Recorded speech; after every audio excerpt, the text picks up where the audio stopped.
குரு வாழ்க, குருவே துணை. வணக்கம். நான் முத்தம்மா. முத்துக்களஞ்சியத்துக்கு உங்கள் அனைவரையும் வரவேற்கிறேன். இன்றைக்கி நம்ம என்ன பேச போகிறோம்னா திதிகளை பற்றி பேசுவோம். திதிகள்னால் என்ன அப்படின்னா, திதிகள்ங்கிறது சூரியனுக்கும் சந்திரனுக்கும் உள்ள தூரத்தை குறிக்கிறது. திதின்னா ஒரு சமஸ்கிருத சொல். அது தமிழில் தூரம் அப்படின்னு ஒரு பொருள்படும். தூரத்தை குறிக்கிறது தான் திதி. இது எப்படி கணக்கிட்டிருக்காங்க அப்படின்னு பார்த்தோம்னா, இது பல்லாயிரம் ஆண்டுகளுக்கு முன்னாலேயே, நூற்றாண்டுகளுக்கு முன்னாடியே நம்முடைய நாட்டில் வாழ்ந்த சித்தர்கள், முனிவர்கள், மகான்கள் இவங்கெல்லாம் அதை கணக்கிட்டிருக்காங்க. அந்த காலத்தில் நமக்கு சயின்டிஃபிக் எக்யூப்மெண்ட்ஸ் எதுவுமே நம்மகிட்ட கிடையாது. ஆனாலும் அவங்க அவ்வளவும் அவங்களோட மனக்கண்ணில் பார்த்து எல்லாத்தையும் அளந்து அவங்க எல்லாமே பிரிச்சிருக்காங்க. நம்முடைய 9 கிரகங்கள், அதுக்கப்புறம் நட்சத்திரம், வானத்தில் தெரிகிற நட்சத்திரங்களை எல்லாம் 27 தொகுதிகளாக பிரித்து அதை கொண்டு வந்தாங்க. அப்புறம் அதை 12 ராசிகளாக பிரித்தாங்க. இப்படி ஒவ்வொன்றாக பிரித்து கொண்டு வரும்போது சூரியனையும் சந்திரனையும் அந்த பூமி சுற்றுறதை வச்சு, சுழற்சி தான் அந்த உலகத்தினுடைய இது. இந்த சுழற்சியினால நமக்கு என்னெல்லாம் கிடைக்கும் அப்படிங்கிறத அவங்க கணக்கு பண்ணுறாங்க. இந்து தமிழ் கேலண்டரில் முக்கியமான இது இந்த திதிகள். திதிகள்ங்கிறது ஒரு நாளைக்கு ஒன்று. அதை ஒரு 30 திதிகள் இருக்குது. அதை வச்சு தான் தமிழ் கேலண்டர் இருக்குது. அந்த தமிழ் கேலண்டர் பார்த்தோம்னா இன்றைக்கி என்ன திதி அப்படிங்கிறத குறிப்பிட்டிருப்பாங்க.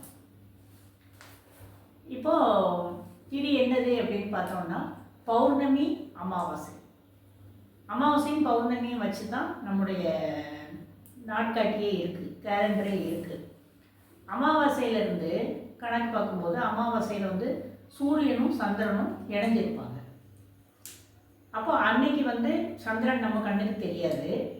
அதை அன்னைக்கு நம்ம அமாவாசைன்னு சொல்கிறோம். அதுக்கப்புறம் அங்கேருந்து நகண்டு நம்ம சுழற்சியில் சூரியனை விட்டு பிரிஞ்சு சந்திரன் போகும்போது ஏற்படுற அதுக்குள்ள தூரத்தை கணக்கு பண்ணி ஒவ்வொரு திதியாக கணக்கிடுறாங்க. இதை எப்படி இவங்க கணக்கிட்டாங்க, இதெல்லாம் முடியுமா, இதெல்லாம் நடக்கிற காரியமா அப்படின்னு நம்ம எல்லாருமே சொல்லுவோம், பேசுவோம். ஆனால் ஒரு பல்லாயிரம் ஆண்டுகளுக்கு முன்னாடியே நம்முடைய முதல் இலக்கண நூல் தொல்காப்பியத்தில் தொல்காப்பியர் எழுதியிருக்காரு. நம்ம இன்னைக்கு நம்ம சொல்கிற பஞ்சபூதங்கள் எல்லாம் எப்படி இருந்தது, என்னென்னது பஞ்சபூதங்கள், நிலம், நீர், நெருப்பு, காற்று, ஆகாயம் அப்படின்னு அவ்வளவு பிரிச்சிருக்காங்க. இதை பற்றி தொல்காப்பியத்தில் இருக்குது. அதுக்கப்புறம் நம்முடைய உயிரினங்கள், ஓரறிவு முதல் 6 அறிவு வரை உயிரினங்கள் இருக்குது அப்படின்னு சொல்கிறோம். ஒவ்வொரு உயிருக்கும் ஒவ்வொரு அறிவு அப்படின்னு நம்ம கணக்கு சொல்கிறோம். இதெல்லாமே தொல்காப்பியத்தில் இருக்குது. அப்போ இன்றைக்கி விஞ்ஞான ரீதியாக ஆராய்ச்சி பண்ணி நம்ம கண்டுபிடிச்சதை அந்த காலத்திலேயே நம்முடைய முன்னோர்கள் அவங்க கண்டுபிடிச்சி வகைப்படுத்தி வச்சுருக்காங்க. 2 நூற்றாண்டுகளுக்கு முன்னால் உள்ள தொல்காப்பியத்திலேயே இது எல்லாமே வருது. அப்போ நம்முடைய முன்னோர்களோட அறிவை இதை நம்ம அவங்களுடைய இதை நம்ம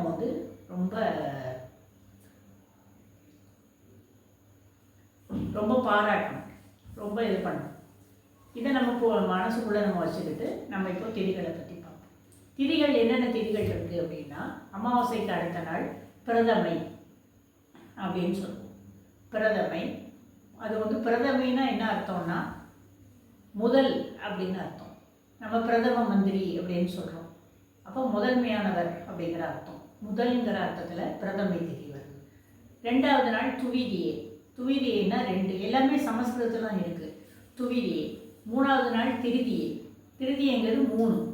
அப்புறம் சதுர்த்தி வருது. சதுர்த்தி 4வது நாள். பஞ்சமி 5வது நாள். சஷ்டி 6வது நாள். சப்தமி 7வது நாள். அட்டமி 8வது நாள். நவமி 9வது நாள். 10வது நாள் தசமி. அப்புறம் 11வது நாள் வரும்போது அது 11வது நாளுங்கிறத ஏகாதசின்னு எடுக்கிறோம். ஏகாதசி. 12வது நாள் துவாதசி. 13வது நாள் திரையோதசி. இந்த திரையோதசி அன்னைக்கு தான் நம்ம பிரதோஷமாக எடுப்போம். அதுக்கப்புறம் 14வது நாள் சதுர்த்தசி, 15வது நாள் நமக்கு பௌர்ணமி வரும். பௌர்ணமியிலேருந்து திரும்ப வந்து நமக்கு வரும்போது தேய்பிரையில் போகும். அப்போ பார்த்தாலும் முதல் நாள் வந்து பிரதமை தான். அப்போ அப்படியே போகும், துவிதியை திரிதியை அப்படியே தான் போகும்.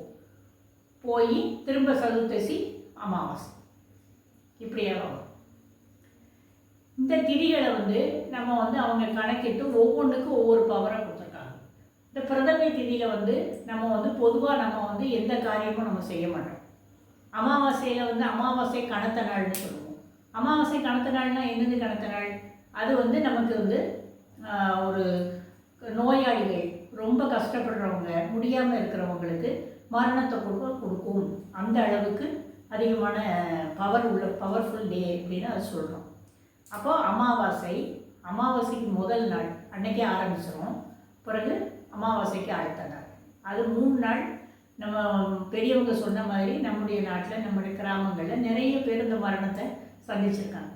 இதை வந்து நான் என் வாழ்க்கையிலே பார்த்துருக்கேன். எங்கள் தாத்தா அவங்க வந்து எங்கள் அம்மாவோட அப்பா, அவங்க ரொம்ப சீரியஸாக இருந்துக்கிட்டு இருக்காங்க. அதனால அமாவாசை அன்னைக்கு அவங்களுக்கு ஆபத்து இருக்குது அப்படின்னு சொல்லி, அவங்களுக்கு அநேகமாக உயிர் பிரிஞ்சிடும் அப்படிங்கிற ஒரு நம்பிக்கையில் உறவினர்கள் எல்லாருமே அங்கே கூட்டிட்டாங்க. ஏன்னா ரொம்ப வயசானவங்க, ரொம்ப உடல்நலம் சரியில்லாமல் கொஞ்ச நாள் படுத்திருக்காங்க.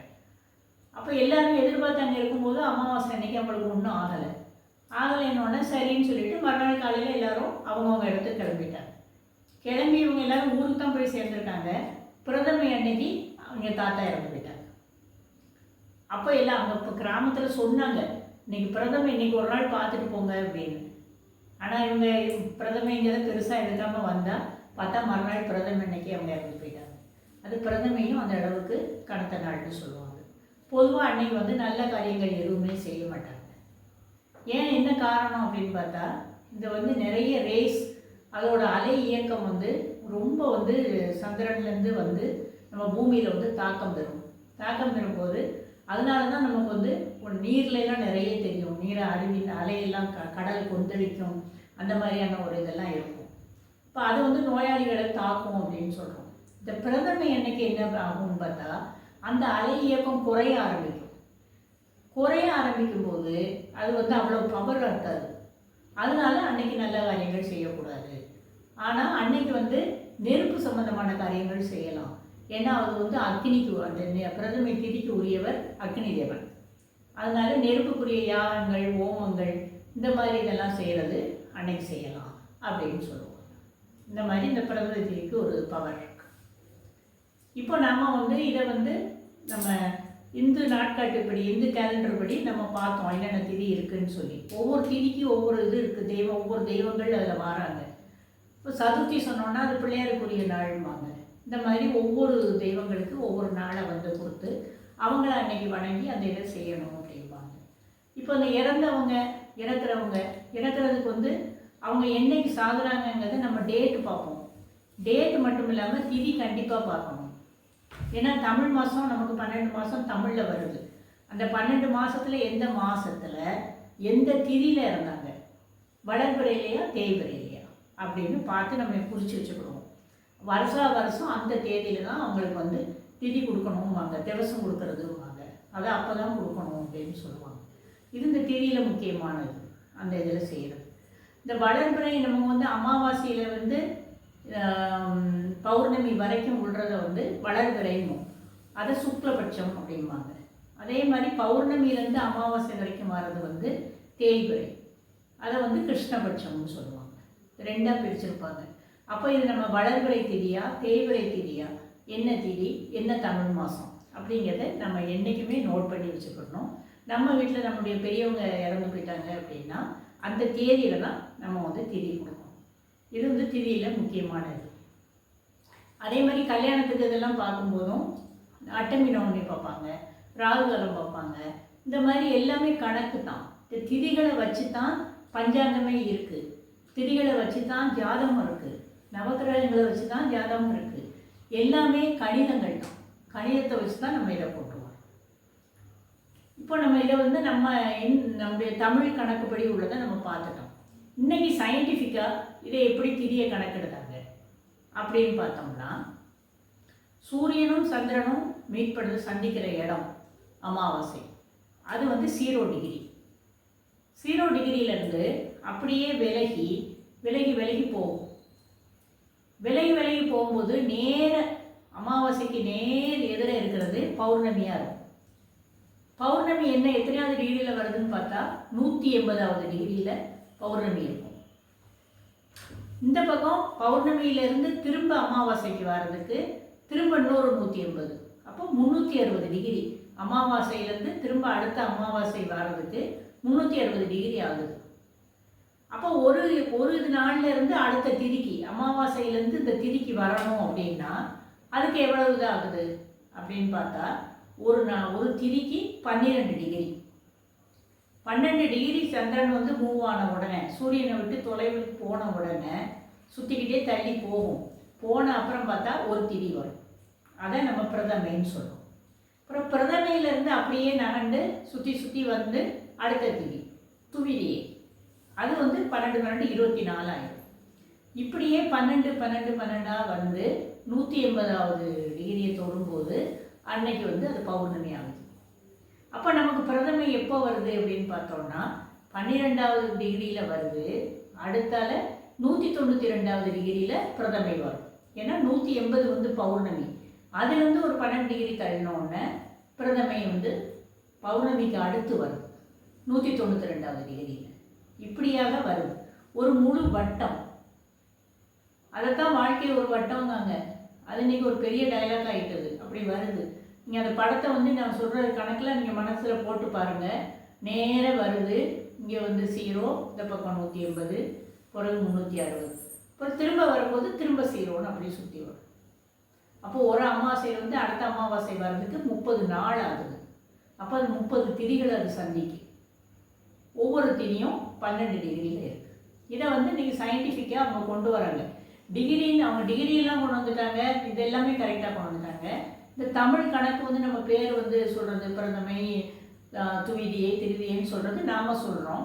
அவங்க இங்கிலீஷ் கேலண்டரில் அது இருக்காது. ஆனால் டிகிரி கணக்கு உண்டு. இதை இன்றைக்கி சயின்ஸ் படி அவங்க நிரூபிச்சிருக்காங்க. இதை நம்ம முன்னாலேயே எழுதி வச்சுருக்காங்க. எல்லாமே நிறைய நமக்கு வந்து ஒரு பயத்திலேயே கொண்டு வந்திருக்காங்க. பிரதமை அன்றைக்கி நீ செய்யக்கூடாது, நீ செஞ்சால் நீ அநியாயம், உனக்கு பெரிய பாவம், உனக்கு நல்லது நடக்காது அப்படின்னு சொல்லிடுவாங்க. ஏன்னா நமக்கு விவரம் தெரியாது. அப்போ நம்மளை பயங்காட்டினா தான் நம்ம கேட்போம். அப்போ ஒரு பயத்தை நமக்கு உண்டாக்குறது. இப்படி தான் அவங்க பயத்திலேயே நம்மளை கொண்டு போயிட்டு இருந்தாங்க. ஆனால் நமக்கு நல்ல விஷயத்தை தான் அவங்க சொல்லி நமக்கு கொண்டு போனாங்க. இப்போ இந்த திதி வந்து நமக்கு வாழ்க்கையில் எவ்வளவு முக்கியம். திதிங்கிறது என்னது? நமக்கு வந்து அது நாள், இது பஞ்சாங்கத்தின் முக்கியமான இது. அதை திதியை வச்சு தான் பஞ்சாங்கம் அன்னைக்கு கணிக்காங்க. இந்த ஒரு வருஷத்துக்குள்ள நல்ல நாட்களையும் பஞ்சாங்கத்தில் கணிச்சிருந்தாங்க. எப்படி கணிக்கிறாங்க அப்படின்னா இந்த திதி, நாள், நட்சத்திரம், இதை வச்சு நவகிரகங்களோட இருப்பு நிலை, இதெல்லாம் ஒரு கணிதத்தின் மூலமாக தான் நமக்கு பஞ்சாங்கத்தை கணிக்காங்க. இப்போ இந்த திதிகளை பற்றி நம்ம தெரிஞ்சுக்கிட்டோம். இனிமேல் அடுத்த பதிவில் நம்ம வந்து சந்திப்போம். நன்றி, வணக்கம், வாழ்க வளமுடன்.